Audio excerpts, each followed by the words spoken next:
Well, this woman, I read this cute story. This woman was at the beach with her children, and her 4-year-old ran up and grabbed her by the hand and took her down the shoreline to where a seagull was lying dead on the sand. And he said, "Mama, what happened?" Trying to understand. And the mom thought for a minute and trying to be, compassionate and considerate to her little Johnny, her little son. She said, "Well, the seagull died and went to heaven." And Johnny thought for a minute, and then he looked up at her really puzzled, and he said, "Well, did God throw it back?"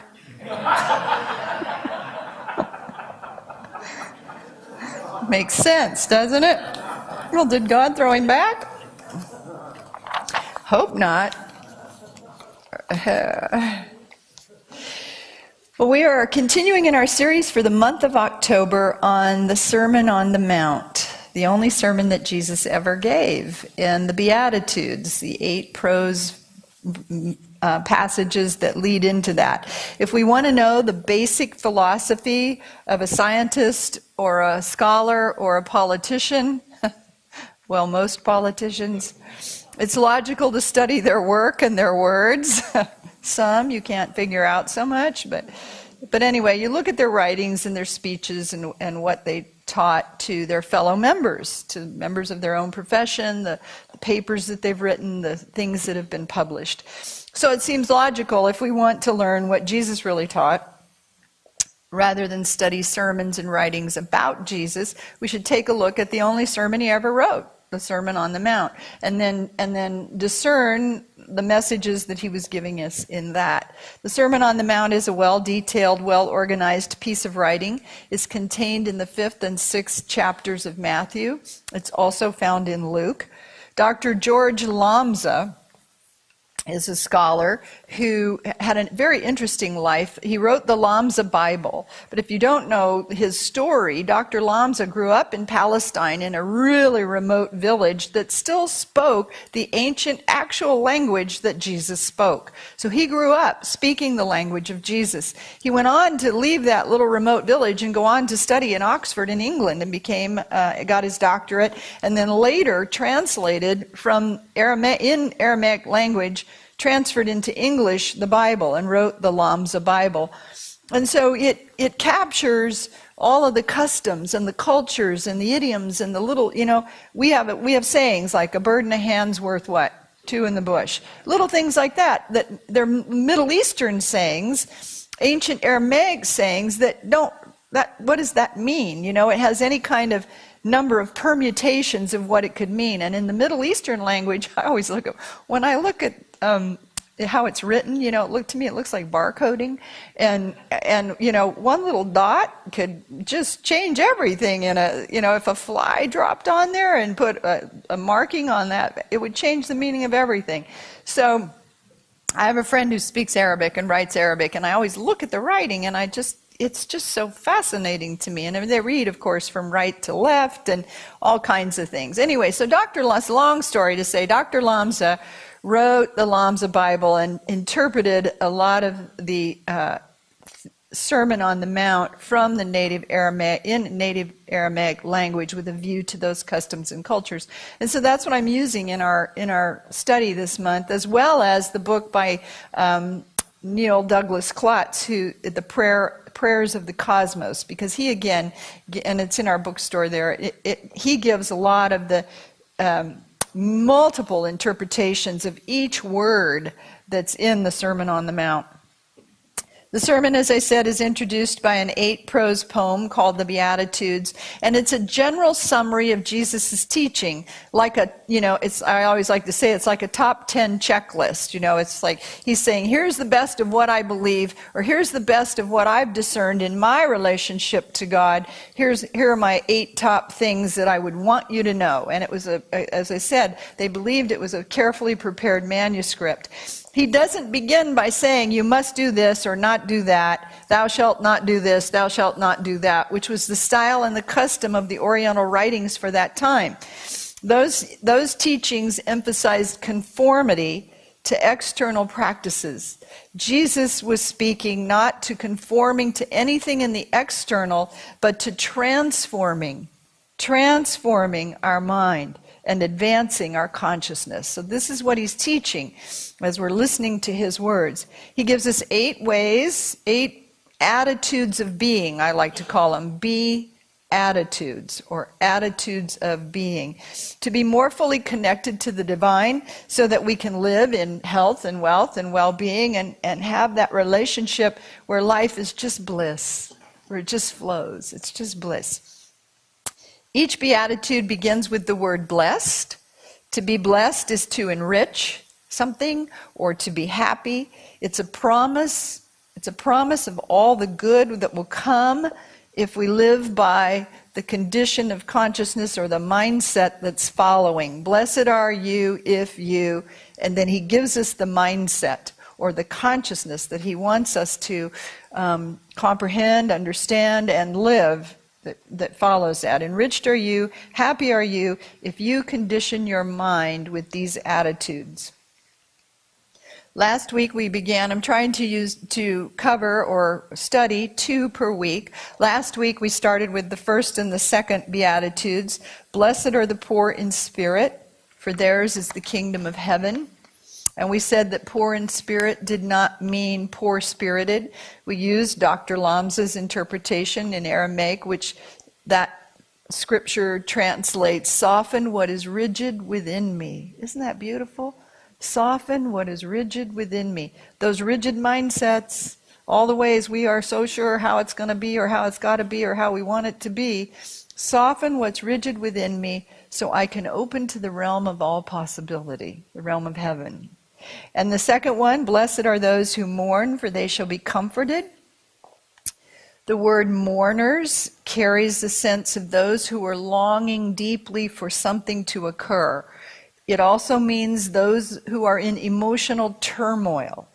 And again, if you think about the first beatitude, where you suspend your rigid mindset, you suspend all the ways you think you're so certain, you suspend everything you think that you know, that could just possibly thrust you into emotional turmoil, right? It's going to turn your world upside down. So he said what mourning does, or what the deep soul searching of grief develops in us, is an internal reliance. It causes us to seek. And in this seek within ourselves. And in this beatitude, we're promised that our shattered lives or our splintered lives will be glued back together. That we will find comfort. If we search inside ourselves, we'll be reunited and reconciled in divine love. Blessed are those who mourn, who seek and search within themselves, for they shall be reunited or reconciled in love. Beautiful, beautiful words now where we can see Jesus, his teachings of love and compassion. As we look at the third and fourth Beatitudes, they are, number 3 is, blessed are the meek, for they shall inherit the earth. And number 4, blessed are those who hunger and thirst after righteousness, for they shall be filled. And I want to take those in our study this morning. Blessed are the meek, for they shall inherit the earth, has 2 words that Dr. Lamsa points out are transformative for us. Certainly the word meek and the word earth. Earth refers to all outer conditions in our lives, our health, our finances, our relationships, our careers, our beliefs, our attitudes. Blessed are the meek, blessed are the meek, for they shall inherit the earth.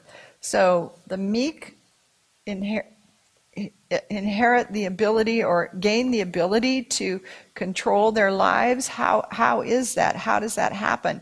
To inherit the earth means to have dominion over our outer experiences. When the Bible talks about possessing the earth or glorifying the earth or governing the earth, it's talking about dominion over those aspects of our lives. And then we're told in the Beatitude how we can have dominion, and it's through, of all things, meekness. And we talked a little bit about this last week when we talked about poor-spirited, meaning humility. And we may think that we don't want to condition our minds or have our mindset be attached to meekness at all, not to meekness. Like the word poor-spirited in the first beatitude. The ego mind, our egos sense meekness as a lack of courage or a lack of self-respect or this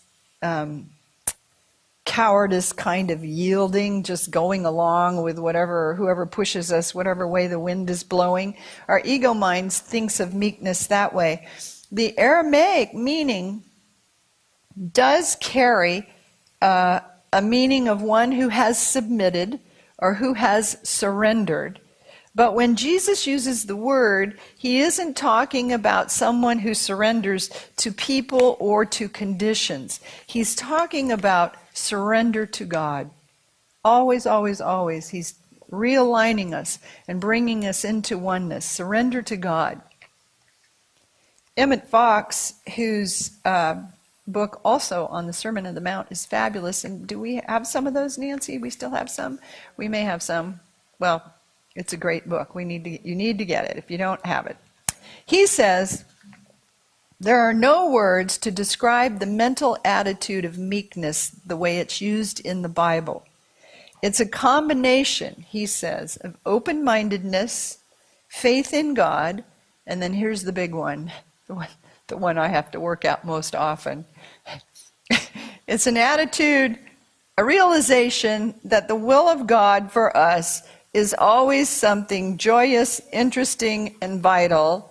It is the mindset that includes a perfect willingness to allow the will of God to come in whatever way the divine determines is best for us, rather than in some particular way we would have in mind for ourselves. So it's that surrender. It's open-mindedness, faith in God, and a perfect willingness to allow God to drive the car. And we get in the passenger side. It's a willingness to allow, to understand, to realize that what Spirit has planned for us and the way it's going to unfold is so much more magnificent than we could plan for ourselves. Now, we still work in cooperation with Spirit, and we'll talk about that in a moment. But it's this attitude of teachableness, of willingness to be led, Jesus is saying, that is our key to success in demonstrating anything and in living our lives in peace and happiness. Now, I don't know about you, but I have wasted a lot of time chasing things I thought I wanted that I was so sure would be right for my life. You know, sometimes even years chasing certain things. Have you done it? It's a virtual show of hands. You don't have to give me a real show of hands. And by the grace of God, I haven't gotten what I've been so desperately praying for, sometimes. And other times, by the grace of God, I've gotten what I wanted, and then I've had to spend years praying to get rid of it, right? You know? Isn't that how it goes? If I'd just been willing to surrender. See, what happens is we get all desire comes from God. The word desire, D-E, of the, sire, father. All desire is of the Father. That's the Latin root of the word. So one time I said, I've shared this with you, if I have this desire and it's never coming true, am I supposed to just say, take the desire from me, God, if it's not going to be fulfilled? And a very wise therapist said to me, no. It's take the desire and place it where it can find fulfillment. That's what we want. We want the fulfillment of the desire. So when we have a desire, it comes from God and it's already fulfilled. So we just have to get ourselves out of the way and allow that flow to unfold in us, through us, as us, out into the world. So you have a desire to be more peaceful, a desire to have less stress in your life. That peace is already all in you from God, and it's just a question of opening to it and allowing it to flow rather than dictating how it's going to happen. I'm going to take a yoga class, I'm going to take a meditation class, I'm going to, just get still and pray, and then you'll be led to the ways for it to unfold. Are you with me? But we have that insistence that we're going to do it our way. When I was writing my sermon this morning, the prayer that came to me was the one I love, not the prayer, the poem. Drop thy still dews of quietness. till all my striving cease. Take from my soul the strain and stress, and let my ordered life confess the beauty of thy peace. Breathe through the heats of my desires, thy stillness and thy calm. Let flesh be dumb, let sense retire. Speak through the earthquake, wind and fire, O still small voice of calm. And when I wrote that in my notes, I looked and I thought, that's kind of a 4-step process for surrendering ourselves into the will of God, into a consciousness of allowing, into a consciousness of non-resistance. It's drop thy still dews of, drop into that centered place, drop thy still dews of quietness till all my striving cease. And then it's take from my soul the strain and stress. Just get into that, drop into that centered place and release that strain and stress. Breathe through the heats of my desires. Let there be an infilling of the breath of spirit. Let the breath of spirit enter into you. Let sense be dumb and flesh retire. Still that willfulness and turn into that perfect allowingness. Let sense be dumb, let flesh retire. Speak through the earthquake, wind and fire, O still small voice of calm. So drop into that centered place. Let go of the strain and stress. Receive an infusion of spirit and listen for the still small voice that Peter shared, listening in our meditation.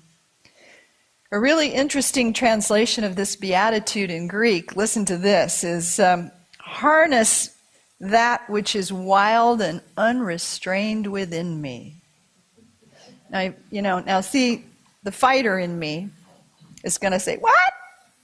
I'm creative. I'm an artiste. The wild and unrestrained parts of me. This isn't saying don't be creative. It's not saying don't follow your passion. It's saying take dominion. Take dominion. You were promised dominion. Blessed are the meek, for they shall inherit the earth. You who are humble and surrendered to God, you who harness what is wild and unrestrained within you, will be gifted with dominion of your life. We have to harness those parts of us that are unrestrained and out of control, and sometimes leading us down paths that aren't the best, highest and best for our lives. Harness what is wild and unrestrained within me. Blot out the small self, which can often feel like the big self, can't it? Blot out the small self that insists it's the real self. So I always like to say, let the little me give way to the big I. Oh, perfect timing. Let the little me give way to the big I. We are both human and divine. And so there's a big I, a big individuality of the Christ Spirit within us, and there's a little me, which is the human self of us. And we're functioning, in the world and not of the world and in the world. Robert Holden has an adorable book called Shift Happens. And in it he gives a really cute descriptive picture of what the big I and the little me looks like in perspective. So he says, the little me is like a speck of dust in your palace. He says it's like a single coffee bean in all of Brazil. It's like one note in the whole symphony. It's the single calorie in your Diet Coke. It's one flower in the whole garden. You are one light particle in the entire sky. And yet we want that little me to lead. We want that little me to direct and dictate how it's going to be and how it's going to go. Every moment we're deciding who we are, big I or little me, Christ Spirit or little Cherie, how we want to live, and if we want to live from the Christ Spirit or we want to live from the little self that struggles. And sometimes the little self doesn't struggle. Sometimes the little self bumps along and gets it all right. That's okay. But always mindful of who we're really, what we're living from. The little me says things like, I've got to find my soulmate. I've got to get the money for that project. I've got to find a job. I've got to quit smoking. I've got to get in better shape. I've just got to get, I've just got to. That's the little me. And Jesus is saying, drop that. Learn to harness that. Let go of the got to, have to, willful mindset. The Christ mind is receptive and pliable and flexible. The kingdom is expansive. So drop into that peace and that presence and that love. Blessed are the meek, for they shall inherit the earth. You who are humble and surrendered into God mind, you who harness what is wild and unrestrained within you, you will be gifted with dominion of your life. This is what he's saying. You can just stop right there with all the Beatitudes. That's just so great if we just live that one. But there's a fourth one. We'll cover it. There's actually 8. The fourth one says, blessed are those who hunger and thirst after righteousness, for they shall be filled. And righteousness is another one of those words in the Bible that's charged with mystical properties. It doesn't just mean being right. It means right thinking. It means right use of spiritual law. Blessed are those who hunger and thirst after right use of spiritual law. Because if you use the law correctly, you shall be filled. You'll be fulfilled, right? Hunger in Aramaic means to long for strengthening from the physical, from the external, food that we take from the external and put inside of ourselves to be strengthened. Thirst conveys the idea of being parched inwardly, longing for inner quenching or internal satisfaction. To be satisfied in Aramaic translates as to be embraced by a birthing power, to be able to give birth to something or to be fulfilled. So when we look at all of that put together, and there's one more word when he says those, just every little dot and every little squiggle in Aramaic has a meaning. Those, according to the ancient roots in Aramaic, those provides an image of one who is watching in the night, one who's holding the high watch. We say in Unity a lot, let's hold the high watch, don't we? When I got to the South, nobody knew what that meant. They go, what does that mean, hold the high watch? It means to hold your mind, like what we said in our remarks this morning. We have to hold our consciousness high in the quality of love on the planet right now. We have to hold the high watch for order and peace. So those gives an image of one watching by night or waiting by lamplight for something to happen. This kind of holding the high watch then creates a vortex of possibility to draw the desire of your heart into that vortex. It creates a vibration that is an attracting power. So you feel the difference between got to, have to, whatever, between holding the high, intuiting a desire, and then holding the high watch, watching for it to be fulfilled, but the vibration for it to be drawn to you. Blessed are those who long for internal and external satisfaction by right use of spiritual law, for you shall be embraced by a birthing power. You'll be given the power to fulfill your desires. Blessed are you when you create a vortex of possibility. You hold the high watch. Blessed are you when you hold the high watch. You create a place for internal and external satisfaction, and you shall see the birth of something new. You shall be fulfilled. And you get that by these visions, these images he's giving us, you're not the one doing it. You're not the one doing it. On the highest mystical level, Jesus is pointing to the elimination of all categories of inner and outer. He's bringing us into unitive consciousness. Unitive consciousness. As within, so without. As without, so within. No differentiation. Blessed are you who look for strengthening in the external and quenching in the internal, for you shall be brought into a deep realization of that the inner and the outer are one. The Father and I are one. And it's this consciousness of oneness that all the mystics of every tradition have testified that when the outer becomes one with the inner, all the boundaries dissolve, right? We're living our bliss. We're living in unitive consciousness, unity consciousness, oneness.